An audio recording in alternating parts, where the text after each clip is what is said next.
Hola, hoy es domingo y como domingo yo estreno un video, pero no te quería agobiar con un video para andar pensando y demás, así que aproveché. La semana pasada para el video de Navidad vimos mis renders, ¿no? La historia del render a partir de mis trabajos que tanto me pedían que los muestre, los mostré. Y ahora... Pero profe, pará, porque me tenés que dejar que yo me presente. Dale, presentate. Bueno, hola, yo soy Wilson y voy a moderar esta entrevista. Muy bien. Pero... ¿Ahora puedo seguir? No, profe, porque yo te tengo que decir. Ah, cuando vos me digas. Claro, yo te voy a decir porque yo estoy moderando acá, ¿entendés? ¿Cómo bueno, es? Dale, espero. Bueno, ya podés. Gracias. Bueno, te decía que si no viste el video de la semana pasada, míralo porque ahí muestro todos mis trabajos y cuento cómo fue mi experiencia de trabajo desde el día en que salí de la facultad hasta nuestros días. Y hoy tampoco quiero hacer un video en donde te tengas que poner a rebobinar el video para ver qué intenté decir o cómo hice tal o cual cosa. No, hoy lo que hice, ya lo había planeado hace unos días, es en todas mis redes sociales mandé a preguntar qué querían preguntar, qué querían saber, diciéndoles que iba a armar este video. Y entonces tengo... ¿Cuántas preguntas tenemos, Wilson? Y más de 80, profe. Una barbaridad. Pero quédate tranquilo porque te van a interesar. Son las preguntas que hicieron ustedes, los usuarios, los suscriptores, aquellos que forman parte del grupo de Facebook, aquellos que forman parte del grupo de Patreon. Todos participan con una pregunta. Y entonces, vamos a ir... No, profe, vamos a ir nada, cuando yo diga. Perdón, sí, cuando Wilson diga, vamos a ir a contestar estas preguntas. ¿Tenés la primera? Sí, profe. Andrés Celi dice, le tengo una pregunta. ¿Cuáles son los conceptos arquitectónicos más peculiares que los alumnos le han presentado al momento de iniciar el diseño arquitectónico? Y la verdad que no me acuerdo así como el más peculiar, pero... Generalmente los conceptos arquitectónicos son las ideas generadoras, ¿no? Y cuando tenemos que hacer, qué sé yo, una veterinaria, suponete, vienen con una planta en forma de perro. O cuando tenemos que hacer un espacio educativo, vienen con un edificio en forma de libro y cosas como esas que son súper figurativas. Esos podrían llegar a ser los más peculiares. No me acuerdo del más peculiar de todos, pero... Eso, o sea, figuraciones del tema puestos en planta, donde solamente Dios los ve en planta. Bueno, muy bien, profe. Ahora pregunta Jordana Chasca. Profe, egresé y ahora no sé qué hacer. ¿Es normal estar en ese limbo al terminar la universidad? ¿Cuál fue su primer trabajo post-universidad? Mi primer trabajo post-universidad, yo ya venía trabajando bastante porque trabajaba en un estudio de arquitectura, trabajé durante toda la carrera, pero ahí en el final dejé para empezar a trabajar en una empresa constructora que me contrataron y me pagaban muy bien en ese entonces para pasar todo un legajo ejecutivo de un edificio que se estaba por construir a CAD. Estamos hablando del año 1994, el CAD prácticamente no existía. Bueno, y esta empresa constructora me contrató a mí para hacer el experimento, para ver cómo funcionaba. Así que ese fue mi primer trabajo. Y respecto a si es normal o no es normal estar en ese limbo, te puedo asegurar que es absolutamente normal, porque vos te estás preparando durante toda la carrera para salir y construir edificios. Y cuando salís, en realidad te das cuenta que todavía no tenés la capacidad para construir edificios ni para diseñarlos. Y lo peor de todo es que no tenés clientes. Entonces se genera ese limbo, esa depresión post-universidad, porque la vida real no es lo mismo que estar haciendo un simulacro como hacemos en la facultad. En la calle te tenés que proveer de tus clientes, tenés que discutir con ellos, tenés que discutir con los gremios, tenés que salir, recorrer precios y sobre todo cuando estás empezando. Pero es normal, todos hacemos así. Yo te recomendaría que entres en algún estudio de arquitectura, pero no vayas buscando trabajo. Entrá pidiendo permiso a ver si podés colaborar con ellos. 15 días, un mes para verlo. Entonces de esa manera no hay ningún tipo de compromiso y ellos te van a ver trabajar. Y si sos buena, te van a querer contratar, te van a decir, no, no queremos que te vayas, está buenísimo que sigas haciendo esto, y entonces de esa manera te quedás. Es una buena estrategia que, si no te funciona para que te den el trabajo, por lo menos te van a enseñar algo. Te van a enseñar algo porque no te olvides que la facultad te da las herramientas para aprender a ser arquitecto después de la facultad. Y así se empieza. Bueno, profe, ahora nos visita Guadalupe ese nieto que dice: ¿en cuánto anda cobrando sus renders? ¿Cuáles son los aspectos a considerar para fijar un precio? Los aspectos a considerar para fijar un precio. Bueno, yo no hago renders ahora, pero ¿cuáles son los aspectos a considerar? Primero, el tiempo que te lleva. ¿Qué tiempo te lleva hacer un render? Segundo, ¿cuál es tu inversión para hacer el render? Porque si tu inversión está en una computadora, en software, en un espacio que tenés que rentar o lo que sea, todo eso hay que dividirlo entre la cantidad de renders que vas a hacer en el periodo de obsolescencia de esas cosas. Por ejemplo, un software te dura un año. ¿Sí? Una licencia de software hoy dura un año. Entonces, lo que dura esa licencia, vos lo tenés que dividir entre la cantidad de trabajos que vas a hacer a lo largo de ese año. Después, el alquiler. ¿Cuánto pagas de alquiler en un año? Eso también lo tenés que dividir. ¿Cuánto cuesta la computadora? Bueno, el periodo de obsolescencia de una computadora por ahí es un poquito más alto. 2 años, ponele 3, también dividís. Entonces, cuando llegues al final de todas esas cuentas, de los impuestos que tenés que pagar y demás, te vas a encontrar con tu costo. Pero además, tenés que contar con tu ganancia, con tu pago, es decir, lo que vos querés ganar. No podés salir y cobrarle lo que es tu costo operativo. Vos tenés que ponerle un precio a tu hora de trabajo. Un precio en el que vos te sientas conforme. Entonces, no sé, suponete que son $8 la hora, $10 la hora o lo que sea. En cada país es diferente. Bueno, ese es tu precio y vos estimás, porque ya se supone que venís haciendo renders. No te vas a largar a hacer renders para terceros si no sabés hacer render. Entonces, cuando te llega un proyecto, vos presupuestás y decís, bueno, esto me va a llevar a mí aproximadamente 40 horas. 40 horas a $10 la hora son $400 de tiempo tuyo, más el costo operativo, y ahí tenés el valor total. Muy claro en sus conceptos, profesor. Ahora nos encontramos con Emanuel Rueda, que dice: consejos para civil de un maestro arquitecto. Ingeniero civil. Sí, eso. A un ingeniero civil, y yo les diría que trate de no trabajar para arquitectos en lo posible, porque si trabajas para arquitectos, los arquitectos te van a exigir que sus edificios, sus estructuras sean así, ¿viste? Un palito, una cosa que flote en tus edificios. Entonces, no trabajes con arquitectos. Y si vas a trabajar con arquitectos, andá sabiendo que hay un gran porcentaje de estrés que vas a tener en tu trabajo, porque vas a tener que afinar mucho el lápiz para hacer unas estructuras muy diminutas, porque el arquitecto las quiere diminutas, y encima vas a tener que firmar ese cálculo. O sea que cualquier problema que tenga esa estructura es problema tuyo. Agregale eso a tu costo operativo y bueno, y a trabajar. Gracias, profesor. Ahora, Lady Fabiola Ramírez dice: ¿cómo puedo mejorar mi oratoria? Así como hablo yo, así con una gran oratoria, ¿no? ¿Cómo puedo mejorar ¿cómo puedo mejorar mi oratoria para presentar proyectos? Bueno, está bueno que te des cuenta de cuál es tu debilidad. O sea, tenés una gran debilidad para presentarle un proyecto a alguien. Yo te diría 2 cosas. Por un lado, que hagas un análisis de lo que querés decir antes de decirlo, que hagas un orden de jerarquías de lo que querés decir, qué es lo más importante del proyecto, qué es lo más importante para quien le estás contando el proyecto, no lo más importante para vos.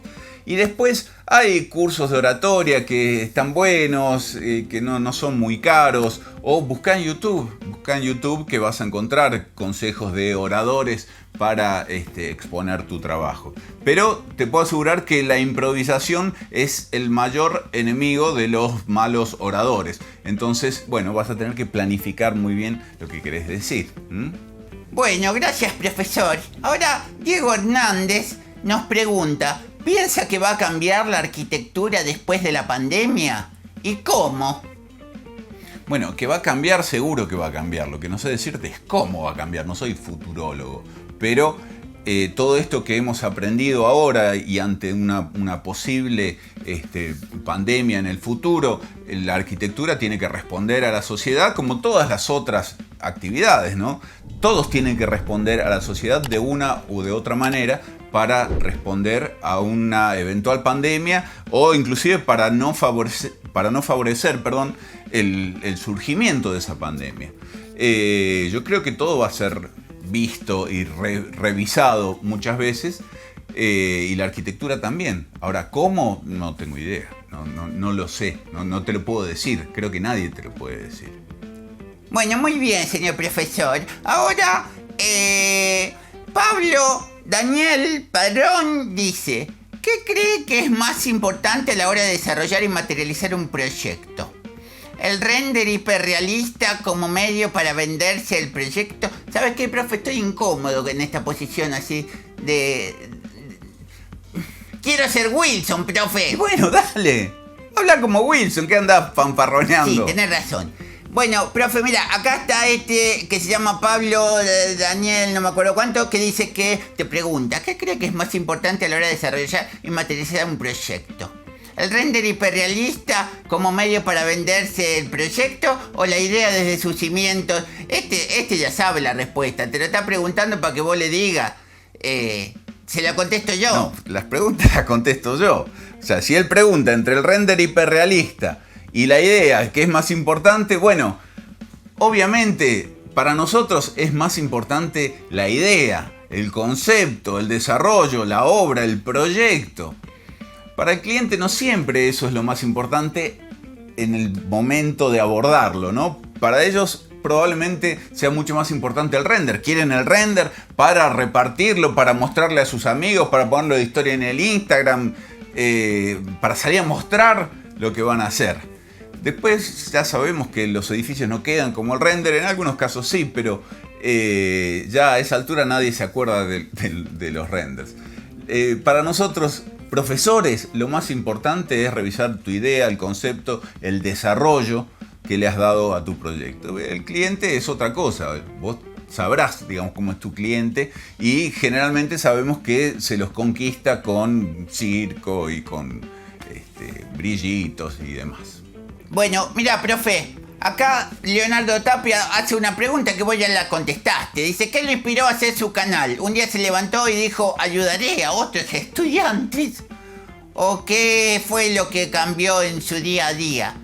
Se la contesto yo, déjame a mí. Bueno, dale, contestala. Bueno, hay una minita que se llama Mara y que le dice al profe que tiene que hacer canal de YouTube y el baile lo hace. Sí, bueno, tampoco fue tan así. O sea, Mara fue la que realmente, una alumna mía, fue la que me insistía: ¿por qué no te abrís un canal de YouTube, profe? ¿Qué sé yo? Y eso me quedó dando vueltas en la cabeza, pero se asoció con esta necesidad que yo tenía de que mis alumnos tuvieran un lugar a donde recurrir de confianza para estudiar mi materia para un examen, para un final, o inclusive una vez que ya habían terminado y querían recoger información que uno se la va olvidando si no la practica. Entonces para eso armé el canal y después el canal se hizo así. Yo ni me enteré cómo se hizo así, pero en buena hora que se hizo así.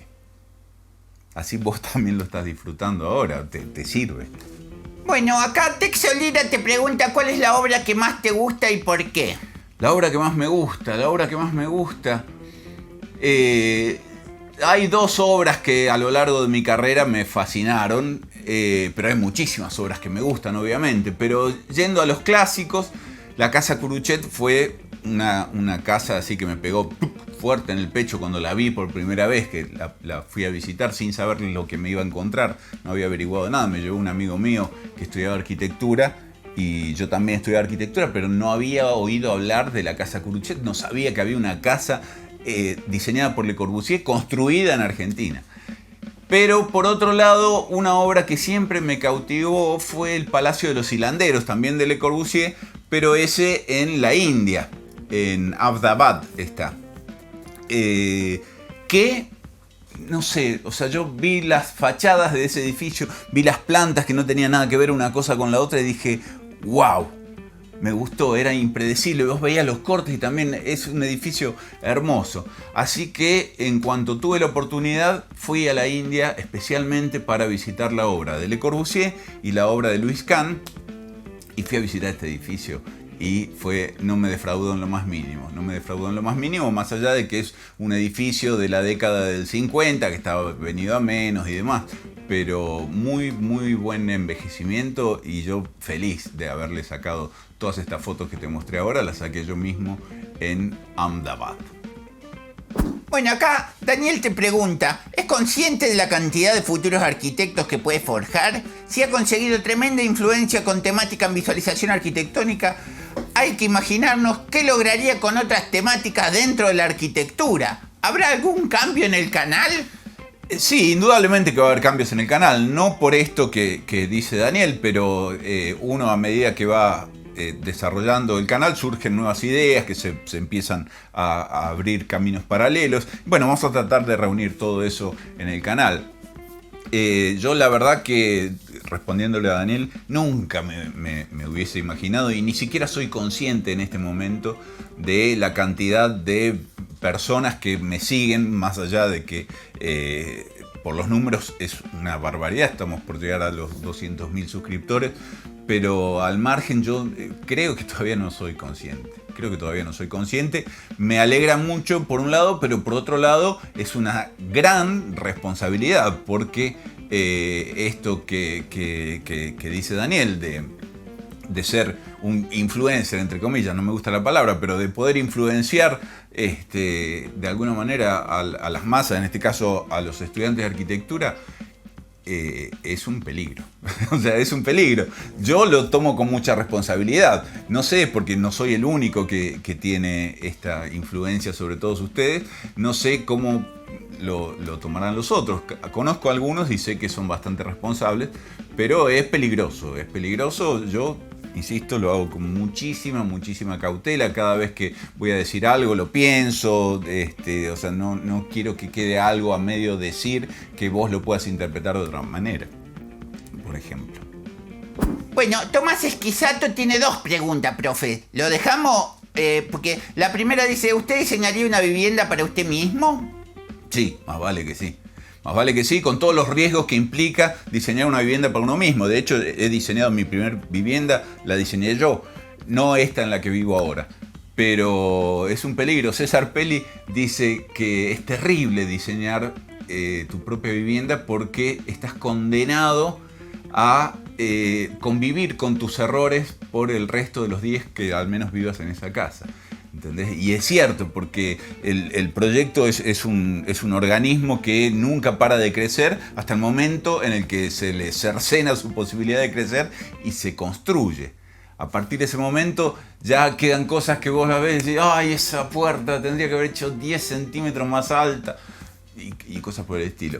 Entonces esos son los errores a los que se refería Pelli, ¿no? Es decir, ¿por qué no puso un enchufe acá? ¿En qué estaba pensando que no puse electricidad acá? Y ahora, ¿cómo? Bueno, ese tipo de errores, porque yo en esta casa, por ejemplo, siempre puteo al arquitecto, como no la hice yo, qué boludo, ¿cómo hacer esto? Oh, no, ya podés creer, es que el techo se filtra. Bueno, si lo hubiese hecho yo, me la tendría que guardar. ¿Y cuál era la otra pregunta? Si podrías mostrar y citar tu experiencia con la fotografía. Es algo que también me apasiona y me gustaría saber sus puntos de vista y más aún sus consejos. Y es un tema largo, me parece, para desarrollar ahora. Ya reciente he mostrado algunas de mis fotos. En algún momento, para un año nuevo, así como ahora, o para alguna semana en particular, puede ser que les hable de fotografía de arquitectura, para digamos, aunar los dos temas. Pero desarrollar todo eso ahora sería imposible. Bueno, Francisco Mendoza te pregunta, profe, ¿qué te motivó para dedicarle gran parte de tu vida a la representación arquitectónica? Y a los dibujitos, digamos. ¿Y qué consejo nos puede dar para cobrar de la mejor manera un trabajo de renders o un plano? Saludos, profe, sos un crack. Mirá, o sea, yo ya lo he contado también. Mi papá era arquitecto y dibujaba muy bien, dibujaba perspectivas técnicas, muy bien, eran hermosas las perspectivas que dibujaba, y siempre las traía a casa. Cuando las terminaba, las traía y las mostraba. A veces me acuerdo de una gigante que la pegó en una de las paredes y lo pudimos ver ahí, era increíble. Y ahí me di cuenta cómo eso me subyugaba realmente. E incluso le pedí, siendo yo muy chiquito, que me enseñe a dibujar con perspectiva polar. A los 10 años me enseñó, a los 12 años hice una perspectiva polar de un edificio que si consigo la foto en algún momento se las voy a mostrar. Pero de alguna manera siempre la representación, el lenguaje de representación gráfica fue como algo súper importante y súper seductor para mí, ¿no? O sea, tenía muchas cosas para decir. Así que bueno, calculo que debe ser por eso. ¿Y cuánto puede cobrar? ¿No dijiste? Perdón, lo otro, ya dije más o menos recién, o sea, tenés que analizar tu costo operativo, ponerle un precio a tu tiempo y estimar bien cuánto tiempo te va a llevar con cierto margen de seguridad y ya con eso estás. Bueno, acá Antonio Muñiz pregunta si, porque dice que todos sabemos que sos un máster para hacer render en todos los software y eso, pero ¿qué onda el dibujo a mano alzada, profe? Soy malísimo, soy malísimo, dibujo muy mal a mano alzada, pero indudablemente el dibujo a mano alzada fue siempre mi talón de Aquiles y por eso, estando en la facultad inclusive, me fui para el lado de las computadoras, aunque recién salían, eran una novedad, pero el dibujo, la mano alzada es mi problema. Dibujar a mano, dibujo técnico, siempre dibujé y dibujé bastante bien, siempre me lo han elogiado, pero dibujar a mano soy malísimo. Bueno, acá hay otro que pregunta, ¿realmente sos tan torpe que no hay video en el que no se te caigan las hojas? ¿O es algo que te pasó sin querer y entonces te gustó y lo hiciste siempre? A mí me parece que vos estás reinterpretando las preguntas, ¿no? Yo no estoy viendo las preguntas en escrito, pero me parece que no lo preguntan así como vos. Más allá de eso, sí, a ver, no es que soy tan torpe, o sea, yo necesito tener esto encima porque si lo pongo a esa distancia de un atril no lo puedo leer. Entonces necesito tenerlo acá y lo tengo en este momento, este guión, que acá no hay guión, lo acabo de sacar de ahí, está sobre mi falda, sobre mis piernas. Entonces a veces yo me muevo un poco, las hojas se deslizan y se caen. La verdad, pasó involuntariamente y me gustó el choque que genera, ¿no? Cómo te trae eso y te mete de nuevo en el video. Entonces no es que lo programo ni que lo hago a propósito, pero no me molesta en lo más mínimo que se caigan las hojas. Inclusive hasta a mí también el hecho de que se caigan las hojas me permiten como arrancar de otra forma, como hacer un corte con lo que venía antes y poder arrancar de otra forma. Y sí, soy torpe, ¿qué querés?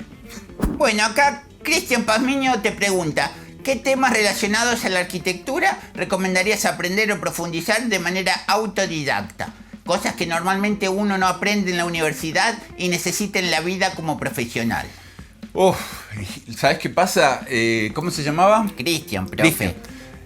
Cristian, la facultad te enseña muy poco a ser arquitecto. Te da una base, te nivela, digamos, de lo que traes del colegio, te da una base y te prepara para salir a aprender a ser arquitecto en la calle. Te da un título, te da un aval diciendo, bueno, yo preparé a este individuo para que salga a la calle y pueda formarse como arquitecto. Así que como autodidacta, en realidad, cuando estés fuera de la facultad, te vas a tener que proveer absolutamente de todo, porque como siempre digo, se aprende en la facultad, sí, se aprende, pero se aprende en la calle. Se aprende en la calle y la forma de aprender en la calle es de manera autodidacta, es con personas, con qué sé yo. La experiencia te hace aprender. Eso como autodidacta. Y después podés ir y tomar cursos, hacer cursos de posgrado, hacer una maestría. O hay un montón de ofertas de educación que contribuyen, digamos, a mejorar tu performance como arquitecto. Puedes aprender a dibujar. Yo hoy, por ejemplo, quisiera salir y hacer un curso de acuarela. No me sirve para nada porque yo no lo hago, no lo utilizaré, pero es algo que me gustaría. ¿Entendés? Bueno, de esa manera también tendrías que fijarte vos, ¿cómo era que se llamaba? Cristian, profe. Cristian. Te dije. Bueno, perdóname. Cristian, tendrías que fijarte también en función de los gustos, porque si vamos a lo que la facultad no te enseña, y no te enseña a ser arquitecto en su totalidad, ¿entendés? Y cuando vos salgas a la calle, el campo de acción del arquitecto es tan grande, tan vasto, que no vas a hacer todo eso. Entonces no te puedes nutrir de todo eso para ser el mejor arquitecto del mundo. No. O sea, lo que yo te recomiendo es que salgas y a ver, te preguntes a vos mismo, ¿no? Que salgas, no. O sea, que salgas de vos mismo y te preguntes a vos mismo qué es lo que te gusta, qué es lo que más te gusta. Entonces, en función de lo que más te gusta, empezá a ondear tu preparación por ese lado. Porque después de lo que vos más capacitado estés, es finalmente de lo que vas a trabajar. Entonces, capacitate en aquello que te da placer, ¿sí? Por ejemplo, yo odio las leyes. Me molesta terriblemente la parte de legislación. No la soporto. La parte de las normativas no las aguanto. Son todas restricciones. Entonces, bueno, lo mío fue por otro lado, esquivando absolutamente todo eso, y en la medida en la que pude trabajar absteniéndome de leyes, códigos, normativas, etc., lo hice y lo hice muy feliz. Entonces, fíjate qué es lo que a vos te gusta, qué es lo que a vos te hace feliz, qué es lo que a vos te despierta la pasión por la arquitectura, y perfeccionate en eso. Bueno, profe, acá Samuel Martínez dice, ¿qué hago? ¿Trabajo o sigo boludeando en la facultad? ¿Así lo dice? Y sí, yo más o menos lo interpreté.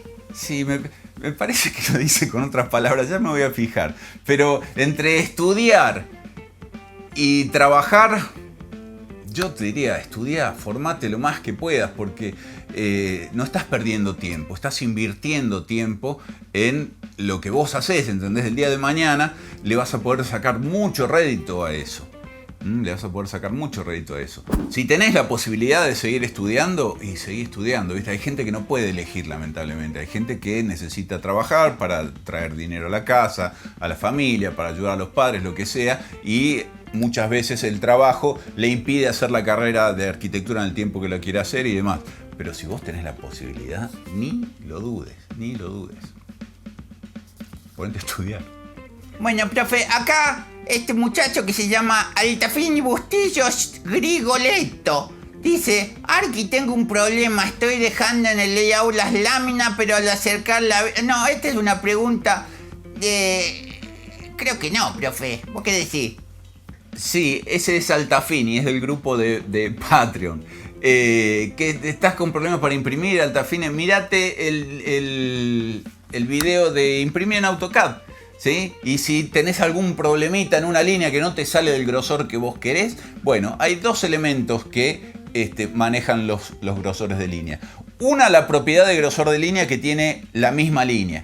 Y si esa misma línea tiene un espesor que no es el espesor del layer, bueno, lo vas a tener que cambiar de ahí. Lo otro que puede ser es que sea el espesor de la capa, justamente la que está mal. Y si el objeto tiene bilayer, va a usar el espesor de la capa. Y lo otro que puede llegar a ser, el tercero, que también es de las capas, si vos estás en el layout y tenés problemas en el layout, fíjate que desde las capas no le estés haciendo un override bien sobre este lado, digamos, dentro de la pantalla de layers, si no le estás haciendo un override en ese viewport, particularmente a los espesores. Bueno, profe, acá Isaac Lezana dice, ¿cuál fue tu maestro con el que más aprendiste y cuál era su método de enseñar? Sí, el maestro con el que más aprendí, el que me hizo amar la docencia, se llama Pablo García Panelli, un arquitecto que nos enseñaba diseño en primer año, nos enseñaba en lo que era el taller de proyecto, no sé cómo se llama, pero el taller. Nos enseñaba a diseñar de una manera muy particular y que yo le estoy tan agradecido porque es un método que nunca falla. Nos enseñaba a diseñar en maqueta, con cartoncitos y maderitas y nada más, pero su método era que nos deshacía la maqueta, o sea, las rompía directamente, pero no es que las rompía por destruirlas, sino que las rompía para mostrarnos cómo se podría transformar ese proyecto, y eso por otro lado también te daba el no apego a la maqueta, ¿no? A la maqueta como producto terminado, sino la maqueta en sí como un medio para aprender y para diseñar. Entonces, nuestras maquetas no eran perfectas y tenían todo el cuidado, no, se hacían así más o menos rápido, pero uno tenía el proyecto ahí, lo tenía en 3 dimensiones, lo podía mirar de acá, de arriba, se podía meter. Bueno, y Pablo nos hacía eso, nos rompía, era muy, muy, muy divertido, así que su método era ese, que es el que trato de llevar adelante yo con mis alumnos, porque a mí me dio muy, muy buena experiencia al ser alumno de una persona así, y entonces yo quiero que mis alumnos se sientan como yo me sentía frente a él. Después tuve unos docentes que algunos más vale olvidarlos, y tuve otros docentes buenos también. Y el otro maestro al que yo quiero mucho, que falleció, es César Naselli, que fue mi maestro después de la facultad, pero dentro de la facultad, es decir, donde yo me formé como docente en la Universidad Católica. El César fue el que nos daba esa formación continua como arquitecto en el Instituto del Diseño de la Universidad Católica de Córdoba. Ahí estuve con César como 10 años. César Naselli. Hay libros de él, vayan a verlos. Bueno, profe, Nazareno pregunta si más allá de la arquitectura, la fotografía y la música, hay otras cosas que te ocupen el tiempo, algún hobby, otra pasión, algo así. Y sí, tengo muchas cosas que me gustan y que lamentablemente las tengo que postergar porque no tengo tiempo. Pero en un momento me gustó mucho, y lo hice mucho tiempo, los viajes en moto por Latinoamérica. He llevado a cabo 3 viajes, uno muy largo de 45 días que fue hasta Tumbes, y volví después por el lado Titicaca, Bolivia, hasta Santa Cruz, y después bajé. Muy, muy lindo viaje. Después he recorrido Brasil en moto, he recorrido Bolivia en moto completa. Así que eso es algo que ya no lo hago, pues ya estoy grande para andar en moto. Tengo otras responsabilidades para las cuales me tengo que mantener sano. Y después otro hobby que tengo es el modelismo a escala, particularmente los autos de Fórmula 1, que siempre me apasionaron, por lo menos de chico. No la Fórmula 1 de hoy, sino la Fórmula 1 hasta el año 2000 aproximadamente, ¿sí? Pero haciendo mucho hincapié en los 70 y los 80. Bueno, profe, acá Anthony Álvarez dice que es un poco nuevo, que le encanta el contenido y te pregunta qué libros nos recomendaría leer para mejorar nuestros trabajos. Libros. A ver. Forma y diseño de Louis Kahn es un libro muy interesante, sobre todo para entender la forma de trabajar de Kahn, de diseñar. Y a través de interpretar eso en la obra de él vas a aprender mucho de proyecto. Es uno de mis libros preferidos. Después, Forma, Espacio y Orden en Arquitectura de Ching es un libro también súper interesante, por lo menos para todo lo que es la parte de diseño, que es la parte en donde generalmente se hace más agua, ¿no? Uno va rápidamente a la función y pierde la idea del espacio, pierde la idea del orden, pierde la idea de la forma, ¿no? Justificando que funciona, porque funciona. Entonces, esos 2 libros te diría. Esos 2 libros, aunque hay muchísimos más. Bueno, David González pregunta, Arqui, ¿qué lo motiva a realizar todo esto? Y que sea algo que te motive a aprender. Que sea algo que te motive a explorar y que no necesariamente aprendas de lo que yo digo, sino que lo que yo diga sea un motivo para vos para salir a explorar y invertir en tu propia formación, en hacer crecer tu aprendizaje. Eso me motiva. Cristian Daza pregunta, como dibujante técnico, ¿puedo ser mejor que un arquitecto? Sí, más vale que sí. O sea, ¿mejor en qué?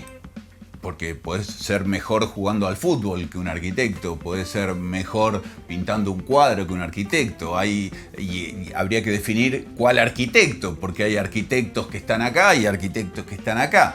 Entonces, probablemente en dibujo y seas mejor que un arquitecto, porque el arquitecto tiene muchísimas otras cosas en las que especializarse y vos te estás especializando en una sola. Entonces, como dibujante, podés llegar a ser mucho mejor dibujante que un arquitecto. Pero el arquitecto tiene otras cosas, pero no se trata. ¿Cómo se llamaba? Cristian, profe. Cristian. Sí. Cristian. No se trata de preguntarse si uno puede ser mejor o peor que un arquitecto.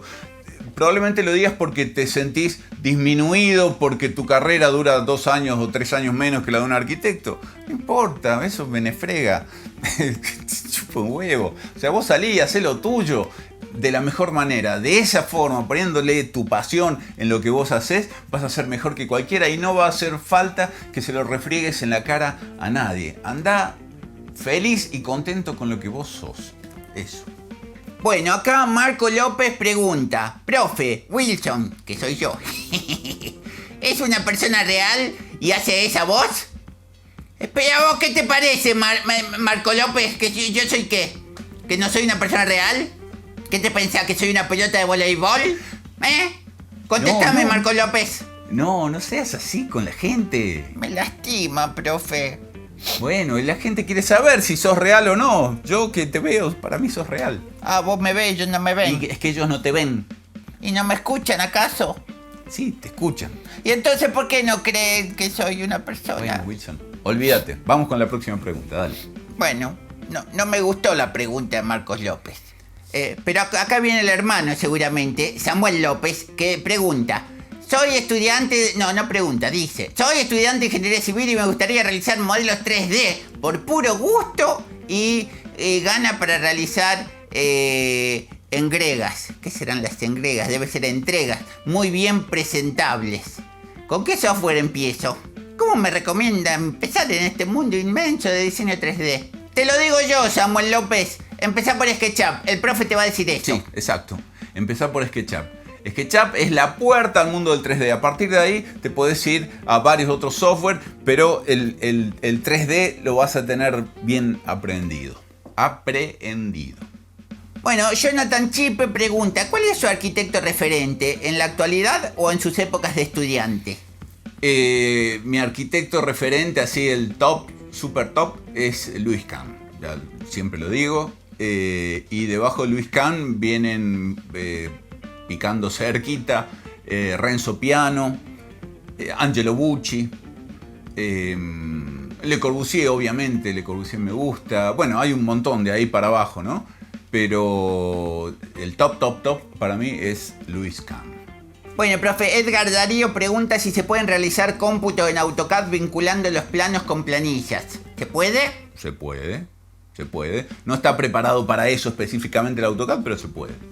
Bueno, profe, Jeffrey Robles, ya estamos terminando. Te pregunta, buenos días, esta es mi pregunta. ¿Cómo y de qué manera logra descifrar los software que nos ha enseñado? Videos, tutoriales, manuales, etcétera.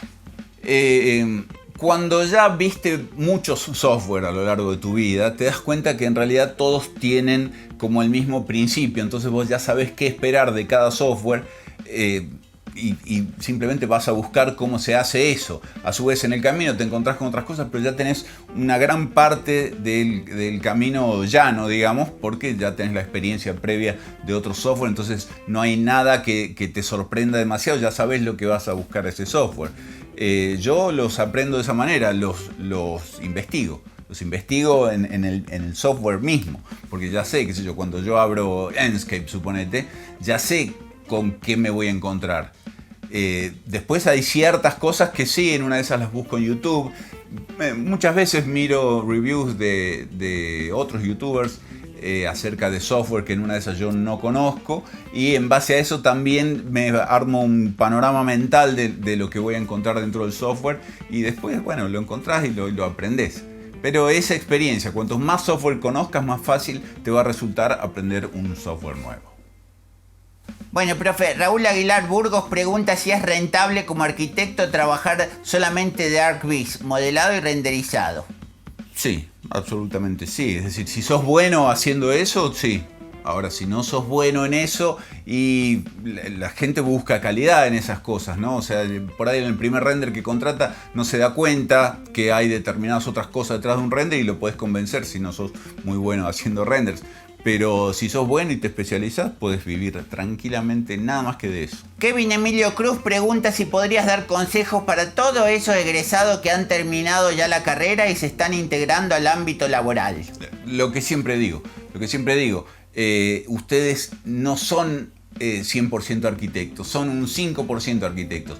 Vayan con la idea de no llevarse el mundo por delante, porque el mundo se va a encargar de que ustedes desistan de eso, y no de la mejor manera. O sea, salgan con la humildad de saber que recién empiezan a formarse como arquitectos en el momento en el que sacan el pie de la facultad, ¿sí? Entonces vayan con esa actitud, que todo te sorprenda, como los niños, ¿viste? Los bebés cuando son chiquitos se fascinan con los colores, con las formas, con los sonidos, con los sabores. Bueno, de esa manera salgan ustedes a la vida a formarse como arquitectos. Ya tenés la base, ¿sí? Ya tenés la base, pero esa base no alcanza para ser arquitecto.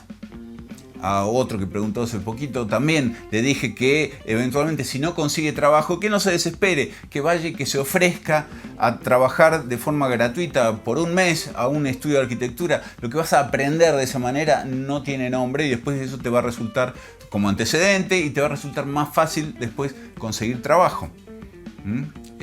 No crean que porque ya tienen el título universitario no tienen que andar regalando su tiempo, porque no estás regalando tu tiempo, ellos te están regalando el entrenamiento a vos. Entonces salgan y ofrézcanse a hacer pasantías de un mes en un estudio. No vayan con la pretensión de querer sacar un rédito económico. No todavía. Vas a ver que es la mejor forma de aprender. Bueno, profe, acá Luque Alberto Ruiz Ceballo dice si tenés entre tus planes un video para profundizar en el manejo de AutoCAD para Mac. No, porque no uso Mac. Tuve una Mac hace muchísimos años y la cambié definitivamente por una PC. Para un arquitecto no hay mejor computadora que una PC. La Mac para el área de diseño es fantástica, pero no para un arquitecto. Es mi opinión. Manuel Córdoba, profe, ¿cuál es el arquitecto que lo ha inspirado? Ya lo dijo, Luis Kahn. El que sigue... Bueno, acá José Pero no, Wilson, o sea, no le digas eso. ¿Por qué no? ¿Por qué no? Porque él no está viendo el video en este momento. Ah, porque lo estamos grabando nosotros, entonces él no lo está viendo, claro. Bueno, decí, ¿quién fue? Luis Kahn. Bueno, acá José Santos Juárez Pérez pregunta... dice en realidad, antes en los tiempos de su padre, ¿cuántos arquitectos? No, pregunta, voy de nuevo. José Santos Juárez Pérez pregunta, ¿cuántos arquitectos dibujantes participaban en un proyecto arquitectónico, en los tiempos de su padre? ¿Y a cuántos arquitectos de ese tiempo equivale a uno actual? Gracias. ¡Qué preguntita! Yo creo que en todo lo que fue finales del siglo XX y en lo que llevamos del siglo XXI, la multidisciplinariedad de la arquitectura ha hecho que ya no alcance con un solo arquitecto. Entonces hace falta mucha más gente, que en una de esas no están destinados nada más que a ese proyecto, trabajan de eso en varios proyectos.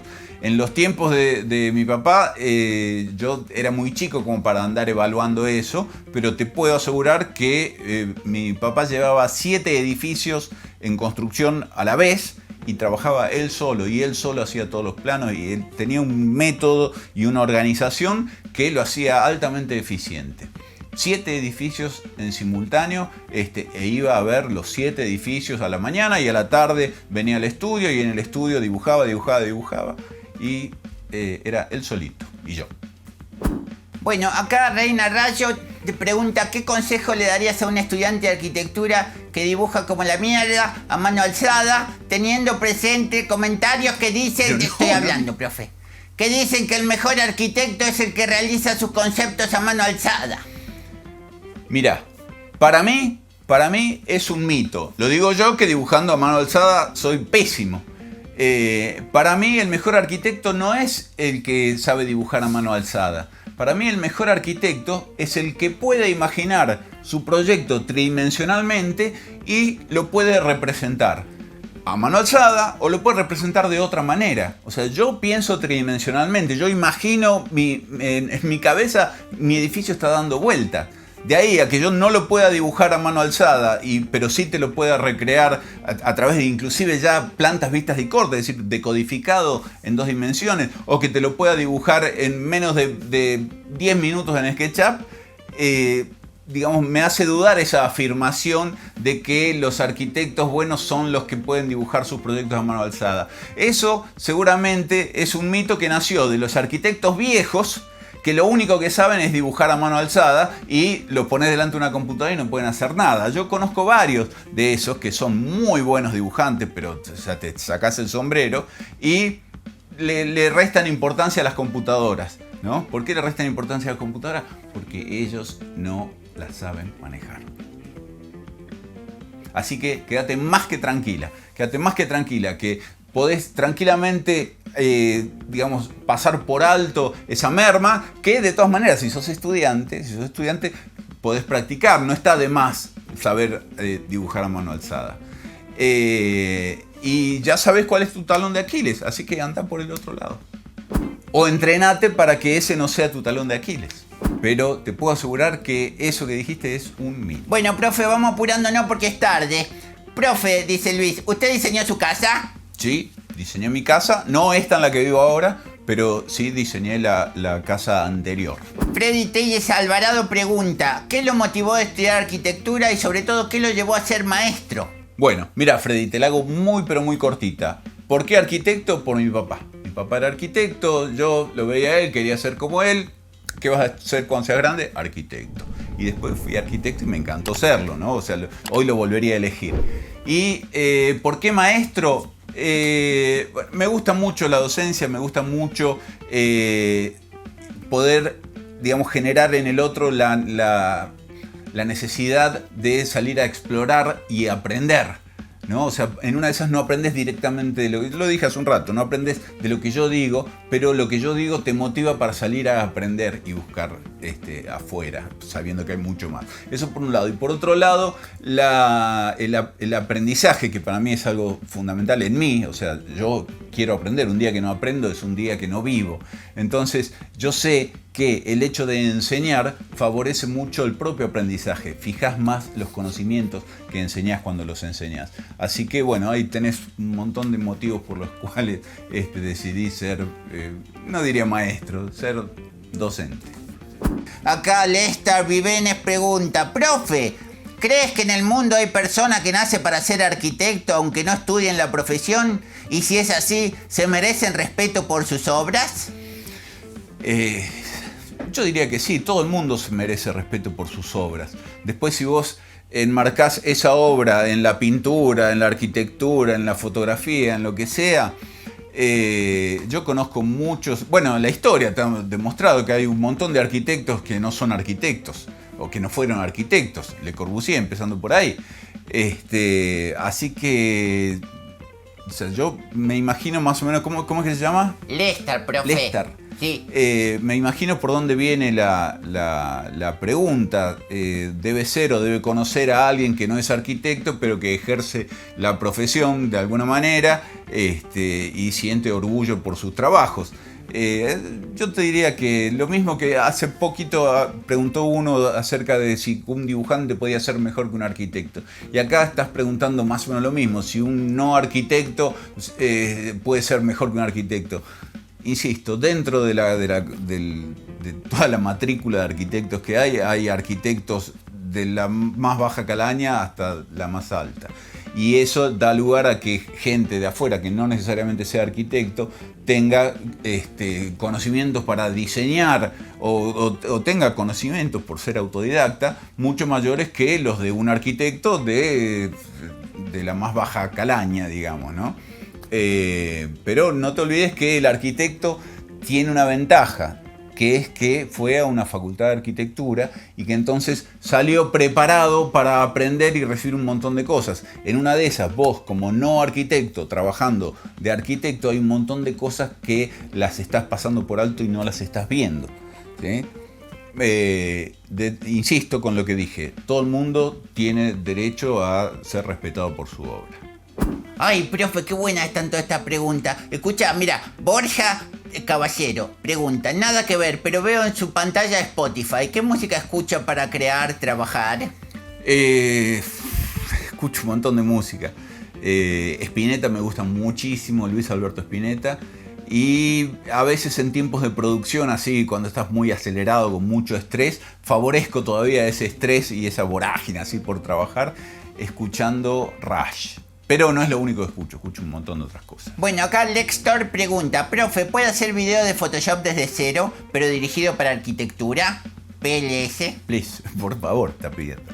Sí, o sea, una de las cosas que va a cambiar este año es que va a haber videos de cero, videos que no sé cómo llamarlos.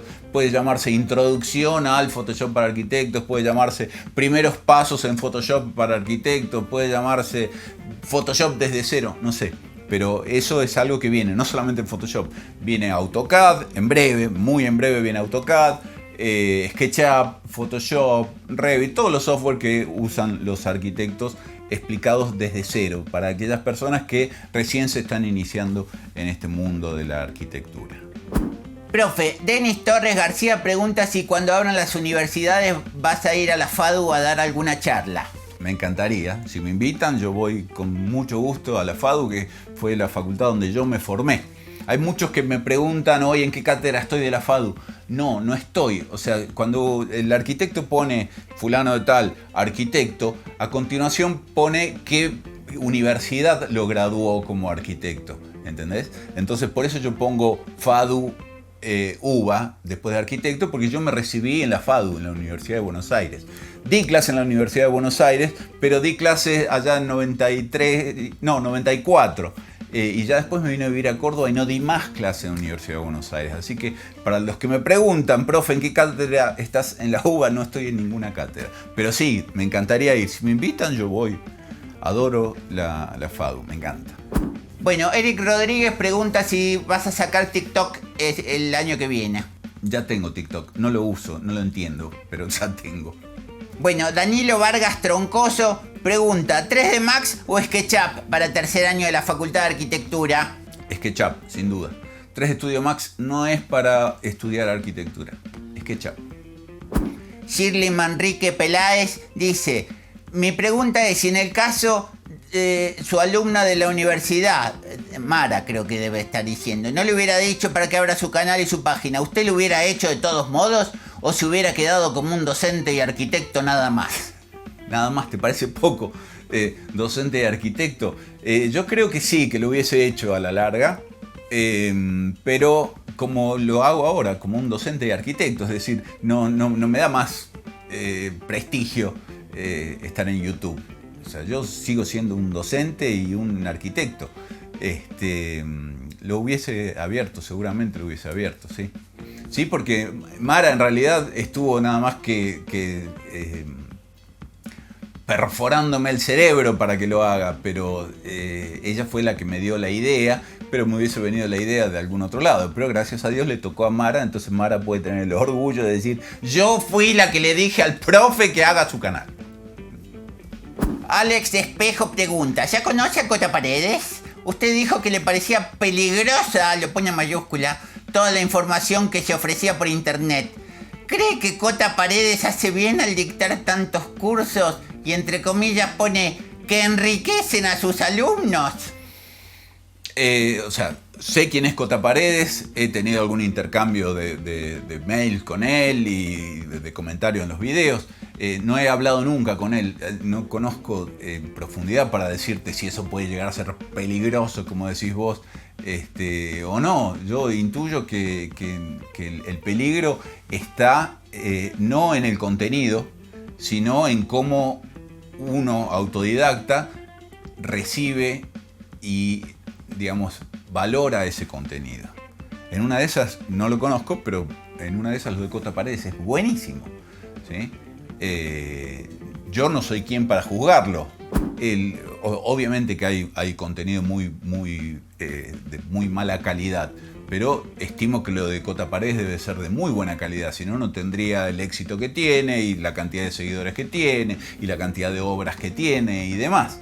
El peligro, siempre digo, está en escoger lo más fácil, lo más barato, lo más cortito de YouTube, lo que más se acomoda a mi presupuesto. A ver, ¿cuánto tiempo tengo hoy para dedicarle a un YouTube de arquitecto? 10 minutos. Bueno, a ver, ¿cómo ser arquitecto en 10 minutos?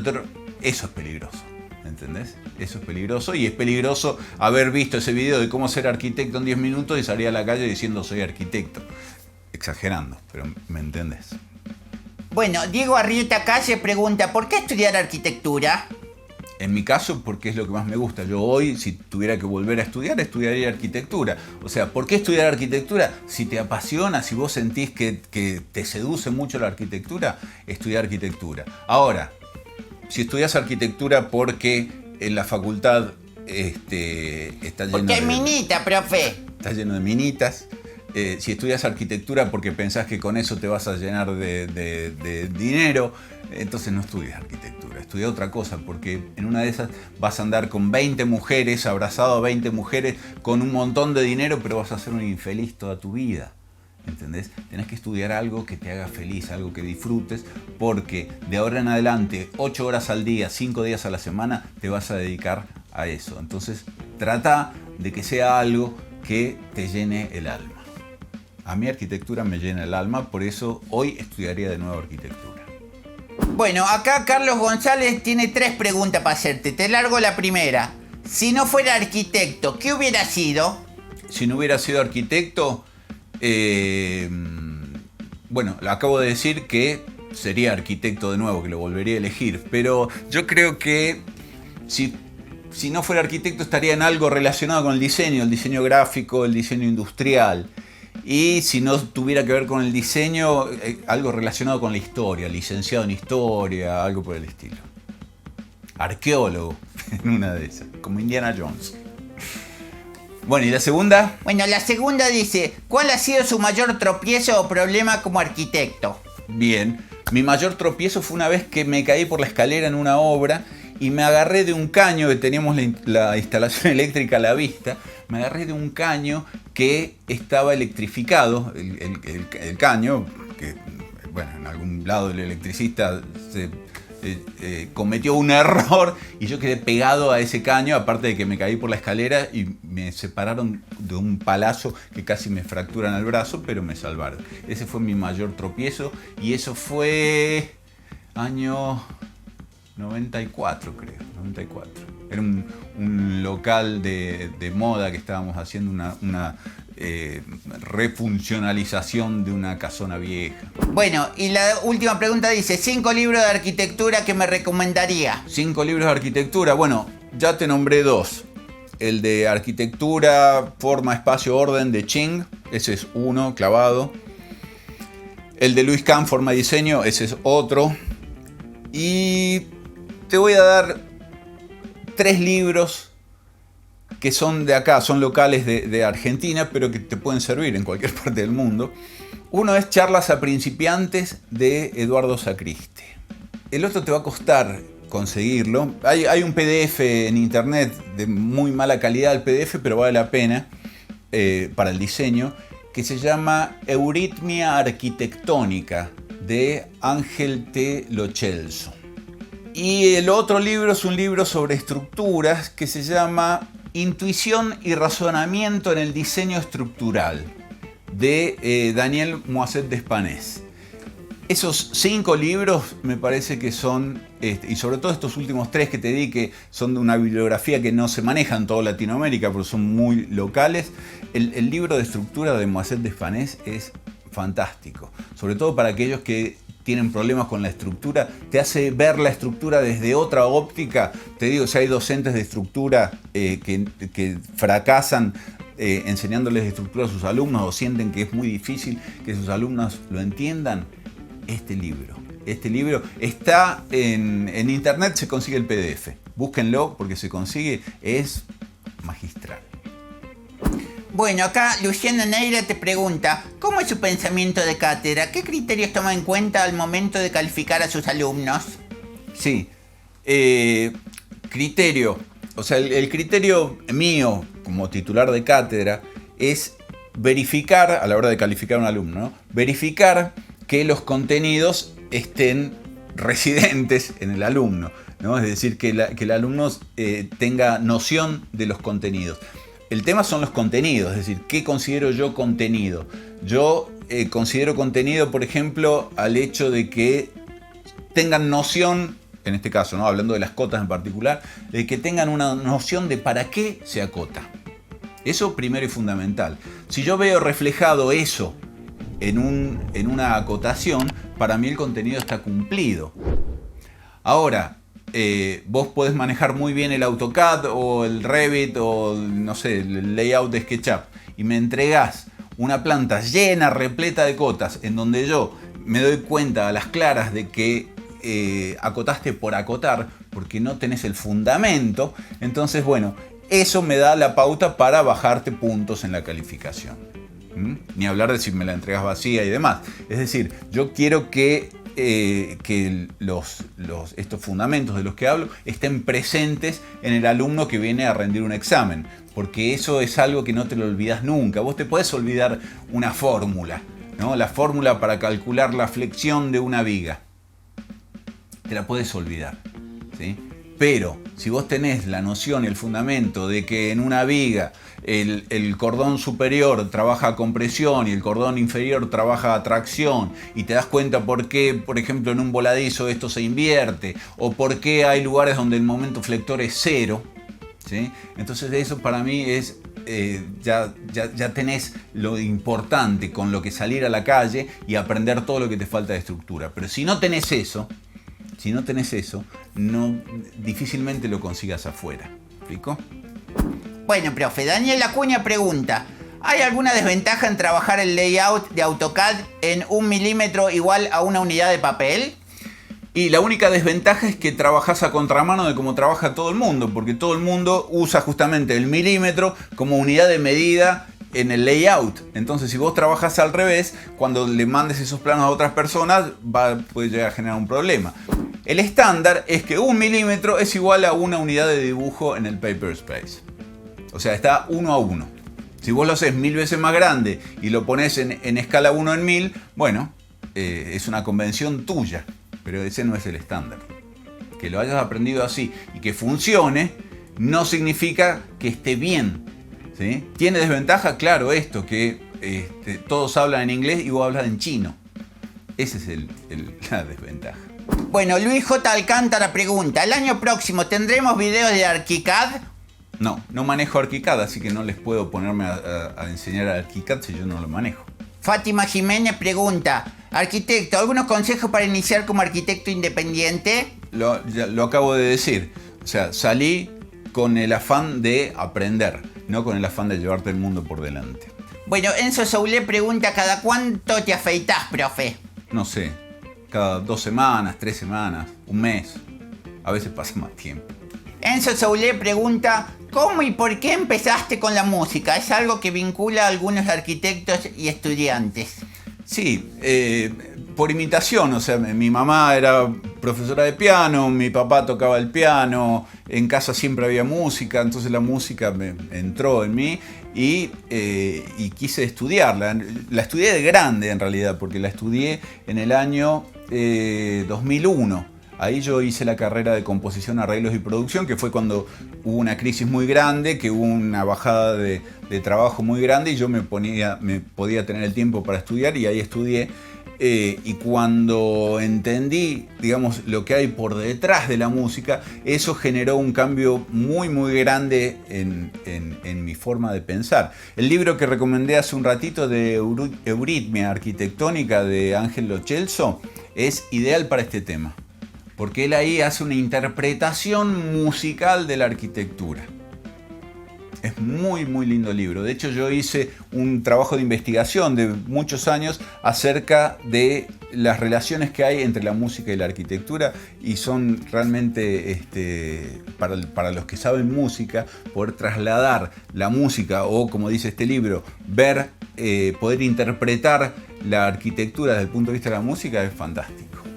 Agustín Escarabel pregunta qué sucede con el estudiante de arquitectura luego de terminar la carrera. Y deja de ser estudiante y pasa a ser arquitecto. No. Bueno, ¿cómo se llama? Agustín. Enzo. No, Agustín. Agustín, Sí. Agustín. Bueno, Agustín, lo acabo de decir. O sea, lo que sucede es que en realidad, como dice Wilson, se convierte en arquitecto, pero empieza otro aprendizaje ahí. Cuando uno sale de la facultad empieza otro aprendizaje que es súper importante para tu tarea de arquitecto. Así que uno termina, o sea, sigue siendo un estudiante de arquitectura cuando egresa de la facultad. De hecho, yo me considero un estudiante de arquitectura hasta el día de hoy. Y ya llevo más de 27 años de arquitecto. ¿27? 28. Antonio Díaz Morales pregunta, ¿piensa que ya no son necesarias las maquetas en el mundo actual de tanto software que pueden expresar una idea muchísimo mejor? Las maquetas nunca van a dejar de ser útiles. Las maquetas son más que necesarias para diseñar. Si no podés concebir en tu cabeza la tridimensión, ayúdate con una maqueta. Es mucho más completo, ¿sí? La experiencia de diseño es mucho más completa en una maqueta básica, ¿no? No estoy diciendo de la maqueta, ¿sí? Para ponerle lucecitas. Estoy hablando de una maqueta básica. Si vos me decís la maqueta como elemento de representación, no como elemento de diseño, y te podría decir que sí, que ya está perimida. Pero, no obstante, ofrece algunas cosas que el render no ofrece. Una maqueta vos la podés recorrer y recorrer y recorrer. El render está así y chau, no la recorriste más. ¿Entendés? Una maqueta vos la podés ver de arriba, te poner a escala peatonal y mirarla, qué sé yo. Tiene algunas ventajas por sobre los renders y las animaciones, y obviamente los renders y las animaciones tienen otra ventaja por sobre la maqueta. Cuando hicimos lo del render estilo maqueta, hablábamos de que una de las cosas buenas que tenía el render estilo maqueta o la maqueta es que no tenía tanta definición y que estimulaba la imaginación de quien miraba ese proyecto, y esa persona completaba lo que no se veía en esa maqueta con sus deseos. Entonces había como un parentesco entre la persona que observa y el diseño, ¿no? Lo que ella quiere ver está puesto ahí en la maqueta, aunque en la maqueta en realidad no esté. Bueno, profe, Yasmani Hassan Machaca Pérez pregunta, ¿por qué Revit y no ArchiCAD? Porque yo aprendí Revit. O sea, yo aprendí Revit cuando trabajaba en una empresa en donde esa empresa hacía outsourcing al resto del mundo, y la empresa hizo el análisis de cuál era el software de BIM más usado en el mundo, y el resultado fue Revit. Entonces, como quería trabajar para la mayor cantidad de proyectos posibles en el mundo, adoptó Revit. Y yo aprendí ahí Revit, simplemente por eso. ArchiCAD me parece que es un software fantástico, pero no lo manejo. Entonces no te puedo, lo dije hace un ratito, no te puedo enseñar algo que yo no manejo. No me llevo igual muy bien con la interfase de ArchiCAD. Me parece que tiene demasiada información y demasiadas opciones, digamos, para hacer BIM, ¿no? Para hacer BIM. Hay mucho que va en la información metida en el objeto y no tanto en la geometría, pero es una opinión muy desde afuera que estoy dando. En realidad, no, hace de cuenta que no la di. Me encanta el ArchiCAD, pero no lo manejo. Profe, fanático obsesivo pregunta, ¿para usted la función sigue la forma o la forma sigue la función? Y eso es como preguntarte yo si en el yin y el yang qué predomina más, si el negro o el blanco. En realidad van juntas. Yo te diría que son inseparables. No es ni que la forma siga la función ni que la función siga la forma. Me parece que necesariamente las dos conforman, tanto forma y función, conforman forma y función en una sola cosa. Ignorar una es lo que te hace ser 100% formal, e ignorar la otra es lo que te hace ser 100% funcional. Me parece que está ahí en el equilibrio. Yo no las disociaría ni las analizaría por separado. es un yin y un yang, justamente. Mucho de la forma está en la función y mucho de la función está en la forma. Bueno, Carlos Chubs dice, profe, tengo 3 preguntas. Bueno, te doy primero la primera, profe. Dice, una sería si nos podría profundizar el uso de programas de edición y el uso de la fotografía. Sí, probablemente lo hagamos. ¿La otra? Si nos puede enseñar cómo crear una caricatura de nosotros mismos, así como la suya, por favor. No te puedo enseñar, pero sí te puedo decir quién las hace y darte la dirección para que vayas, para que lo llames, te puedo dar el teléfono, te puedo... Anda a verlo a Instagram. Se llama Francisco Mercado, es arquitecto y él es el que dibuja las ilustraciones que yo después pongo en las miniaturas. Es fantástico el trabajo que hace y... Mirá qué vivo que fue Francisco, muy bien lo hizo. Me regaló de entrada una caricatura de mí mismo y yo cuando la vi dije, quiero más de esto. Y a partir de ahora yo le pago por cada una de las caricaturas que hace de mí. Es lo mismo que yo les decía a los que están tratando de salir a trabajar en el medio y no consiguen trabajo. Regalen un poco de su tiempo al principio para que la gente se sienta motivada a tenerlos con ellos en sus trabajos y digan, esta persona me va a resultar de mucha ayuda, así que contratémosla. Francisco Mercado, seguilo en Instagram, y hay muchos que cuando en Patreon, que yo ya lo he promocionado, le han pedido caricaturas, hace unos trabajos muy muy lindos, síganlo en Instagram, Francisco Mercado, Frarki. Bueno, y la tercera, profe, dice, ¿qué le parece si entre todos los miembros del grupo se subdivide y con cada subdivisión crean un grupo de Zoom para una charla de por lo menos 1 hora o un poco más? A ver, ¿cómo se llama? Carlos. Sí, Carlos. Carlos, ya existe el grupo de Zoom, que es a través de Patreon. En Patreon yo tengo una reunión con ellos, 2 reuniones en realidad, los lunes, una temprano y otra más tarde para aquellos que tienen problema de horario, pero eso ya existe. O sea, yo si subdivido el grupo de Facebook, que son más de 50.000, pues ya pasamos los 50.000, tengo que estar más o menos toda la semana haciendo charlas de Zoom para conversar con ustedes y yo necesito tiempo para hacer mis cosas también. Entonces para eso ya existe Patreon. Vos te metes en Patreon, se paga $3 por mes. Imagínate, con $3 por mes tenés acceso a 8 Zooms semanales. Dividí 8 dividido 3 y te sale cuánto vale cada charla, si lo querés ver así. Pero no puedo, o sea, ya Facebook tiene una función y la cumple muy bien. Patreon tiene otra función y esto que vos pedís está dentro de la función de Patreon. Así que, bueno, no me puedo andar multiplicando por todas partes, ¿sí? Andate a Patreon, te esperamos. Bueno, profe, acá Alonso Arevalo Vázquez se ve que está con dudas porque dice, profe, ¿de dónde nació su inspiración para estudiar y culminar la carrera de arquitectura? ¿Está bien dudar a mitad del camino si lo amas o lo odias? Es una pregunta que me aterra por las noches. Sí, ¿cómo es que se llama? Alonso.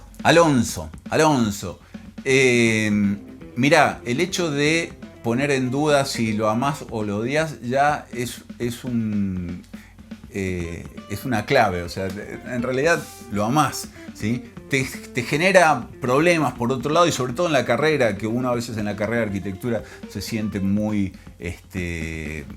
solo, muchas veces se siente solo y no recibe el apoyo de las personas que te podrían llegar a dar ese apoyo. Pero si tu duda está entre amarlo y odiarlo, te puedo asegurar que lo amás, porque del amor al odio hay un paso realmente. Lo contrario al amor o al odio es la indiferencia, ¿sí? Si a vos la facultad te da lo mismo si vas o si no vas, entonces yo te diría, dejala.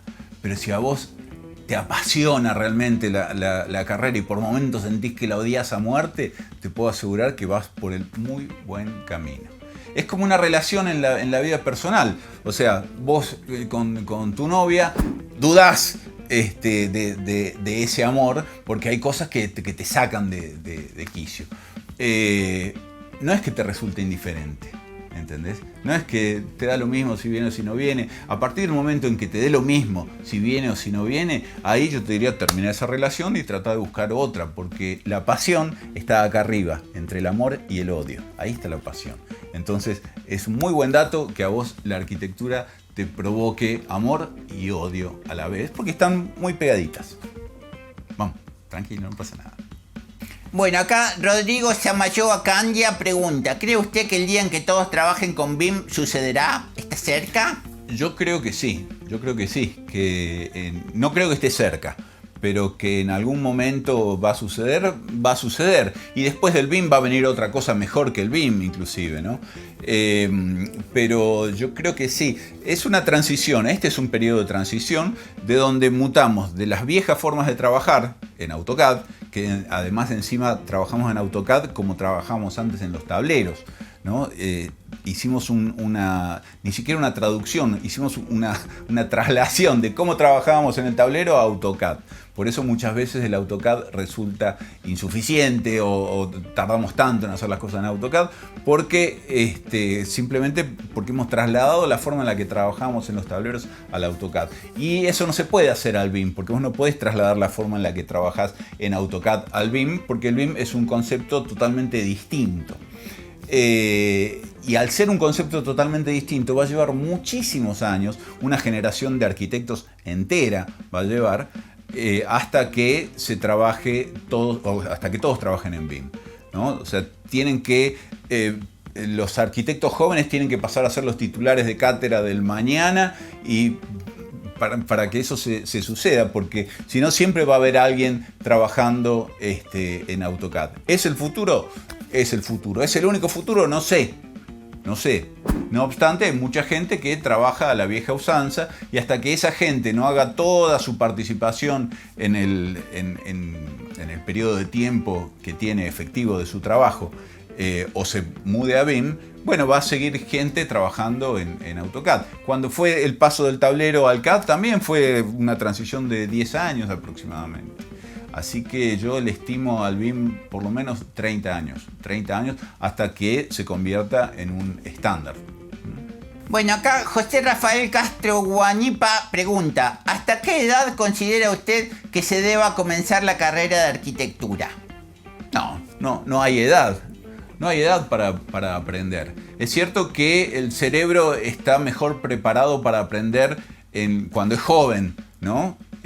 A medida que va creciendo hay ciertas neuronas que dejan de funcionar y después a nosotros de grande nos cuesta mucho más. Yo hoy quiero aprender a andar en patín y me caigo, no puedo, ¿sí? Sin embargo, yo lo veo a mi hijo que se sube un par de patines ahora y sin saber patinar, patina. Entonces, bueno, pasa eso, pero no hay ninguna edad límite para empezar arquitectura ni para aprender, ninguna. Bueno, Fernández Sánchez Ramos pregunta, cuando terminas un proyecto arquitectónico y posteriormente lo analizás en un futuro, ¿te sueles arrepentir de ciertas decisiones que tomaste en su momento? Claro, es lo que decía, no sé si viste en el principio del video, cuando hablábamos de lo de César Pelli, que César Pelli decía que lo peor que le puede pasar a un arquitecto es diseñar y construir su propia casa porque va a convivir con esa casa y con sus propios errores el resto de su vida. Entonces, esto que decís vos también, siempre digo, el proyecto es un elemento vivo, ¿sí? Nunca un proyecto está perfectamente terminado. Siempre hay cosas que te quedaron a medio hacer o decisiones que erraste que si hubieses seguido en el proceso de diseño, en una de esas las hubieses corregido.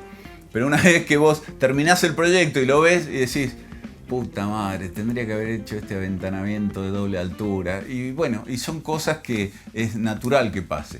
Es un síntoma de crecimiento también. Es un síntoma de crecimiento. Cuando vos ves tus obras del pasado y le encontrás un montón de errores, significa que aprendiste muchas cosas más que antes en ese pasado no la veías cuando diseñaste eso.